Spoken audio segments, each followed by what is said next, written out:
ഷാജിൻ്റെ ഒരു വീഡിയോ കണ്ടിട്ടുണ്ടായിരുന്നു. ഞാൻ ഇതുവരെ അവളുടെ വീഡിയോ കാണുകയാണ്ട് ഒരു റിലേഷൻ ചെയ്തിട്ടില്ല. അപ്പോൾ പറയണം ഷാജി കേൾക്കാൻ വേണ്ടി പറയുന്നു. ഒരു വീട് വയ്ക്കാൻ വേണ്ടിയിട്ട് ഒരാളുടെ അടുത്ത് ചോദിക്കുന്ന ഒരു നാണക്കടവും ഇല്ല, മാനക്കടവും ഇല്ല. എന്താ പറഞ്ഞാൽ ഞാൻ 30 വർഷം മുമ്പ് എൻ്റെയും ഭർത്താവ് മരിച്ചതാണ്. എനിക്കൊരു മകനെ ഉണ്ടായിരുന്നു. 1.5 വയസ്സായിട്ടുണ്ടായിരുന്നുള്ളൂ. ഞാൻ ഇതുപോലെ പലവരിനെ കൊണ്ടും സഹായങ്ങൾ ചോദിച്ചിട്ട് അപ്പോൾ വീഡിയോ മൊബൈലൊന്നും ഇല്ല. മൊബൈൽ വേറെ ഇങ്ങനത്തെ മൊബൈലൊന്നും യൂട്യൂബൊന്നും ഇല്ല. എനിക്കിങ്ങനെ കുറേ പേര് സഹായിച്ചിട്ടാണ് ഞാൻ 4 സെൻറ്റ് സ്ഥലം വാങ്ങിയിട്ടില്ല, ഓലപ്പേര വെച്ച് കെട്ടിയത്. ഓലപ്പേര പോയിപ്പോൾ എനിക്കിത് ചെറിയൊരു ടെറസ് വീടായി. നമ്മൾ കുറച്ച് നമ്മുടെ അഹങ്കാരങ്ങളൊക്കെ ഒതുക്കി കഴിഞ്ഞാൽ എല്ലാവരും നമുക്ക് ചെയ്തു തരും. വീട് കയറ്റി ഞാൻ എല്ലാവരും ഇരുന്നു. എൻ്റെ മകനെ പണിക്ക് പോയി വളർത്തി വലുതാക്കി എല്ലാവരും കൊണ്ട് നല്ല പേര് വാങ്ങി. അപ്പോൾ വളർത്തി വലുതാക്കിയ മകന് കല്യാണം കഴിഞ്ഞു. അപ്പോൾ അത് അവനെൻ്റെ ഇരട്ട കുട്ടികൾ പ്രസവിച്ചു. അത് വന്നിട്ട് മാസം തയ്യാണ്ട് പ്രസവിച്ചതുകൊണ്ട് ഞങ്ങൾക്ക് അതിലും വലിയൊരു എമൗണ്ടായി. അതും ഈ പറഞ്ഞ ജനങ്ങളൊക്കെ എനിക്ക് നല്ലോണം സഹായിച്ചു തോന്നും. അതുപോലെ നീ കുറച്ച് ഇതൊക്കെ ഒന്ന് നിർത്തും. ഞാൻ ഇതുവരെ നിനക്കൊന്നും പറയുന്നിട്ടില്ല, ഇനി പറയാണ്. ഒരു കൂടപ്പുറപ്പിനെ പോലെ കണക്കാക്കിയാൽ മതി.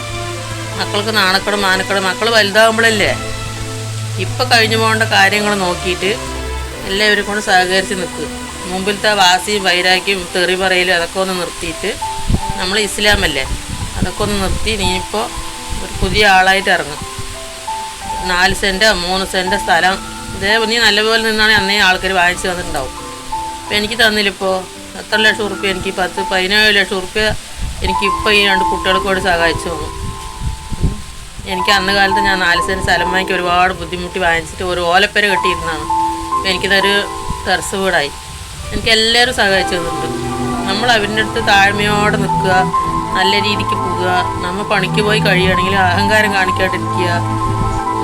അതേപോലെ തന്നെ ഇപ്പോൾ മക്കളുടെ വളർത്തുന്ന നല്ല രീതിക്ക് വളർത്തുക, നല്ല പേര് കേട്ട് വളർത്തുക. അങ്ങനെ അതത്രേ എനിക്ക് പറയാനുള്ളൂ. ഇനിയിപ്പോൾ നിൻ്റെ ഈ വീടിൻ്റെ കാര്യത്തിന് ഇപ്പോൾ എത്ര ആൾക്കാർ ഇപ്പോൾ അതെടുത്തിട്ട് കളിക്കാൻ നിൽക്കുമറിയോ, കണ്ടൻറ്റ് കിട്ടാൻ വേണ്ടിയിട്ട്. അതുകൊണ്ട് പറഞ്ഞു തരുകയാണ്, അതുപോലെ ചെയ്യ്. ഇനിയെങ്കിലും ഇതുവരെ കഴിഞ്ഞതൊക്കെ പോട്ടെ. ഇനിയെങ്കിലും നീ നിൻ്റെ ആൺകുട്ടികളല്ലേ, പുറത്ത് പോണ മക്കളല്ലേ, അവരുടെ നല്ല ഇതിൽ വിചാരിച്ചിട്ട് നല്ലതുപോലെ ഇരിക്കും.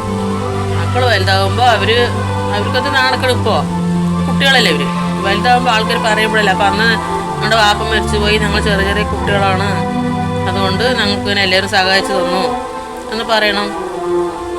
എൻ്റെ ഭർത്താവ് മരിച്ചിട്ടേ ഒരു അയോധ്യ പ്രസവത്തിന് മരിച്ചതാണ്. എൻ്റെ മകൻ കുട്ടിയായിരുന്നു. എൻ്റെ ഈ മകൻ്റെ ഒരു ഫോട്ടം അവിടെ പള്ളിയിൽ ഉണ്ടിയ പാത്രത്തിൽ ഒട്ടിച്ചിട്ടാണ് ഞങ്ങൾക്ക് പൈസ പിരിച്ചു തന്നത്. അപ്പോൾ അതുകൊണ്ട് ഇപ്പോൾ എൻ്റെ മകൻ വീട്ടിൽ വീട് വേണ്ട പറയാൻ പറ്റുമോ? അപ്പോൾ അന്ന് കാലത്ത് അത് അങ്ങനെ നടന്നു പോയി. ഇന്നത് ശരിയായി. ഇപ്പം മക്കൾ വലുതായി. ഇപ്പോൾ ആരും അത് ചോദിക്കാനൊന്നും വരില്ല കേട്ടോ. നീ ജനങ്ങളെ നോക്കി നിൻ്റെ ഈ കണ്ടൻറ്റ് കേട്ടിട്ട് ഇപ്പോൾ ഒരുപാട് ആൾക്കാർ ഇളകിയിട്ടുണ്ട്. അതുകൊണ്ട് പറയുന്നു.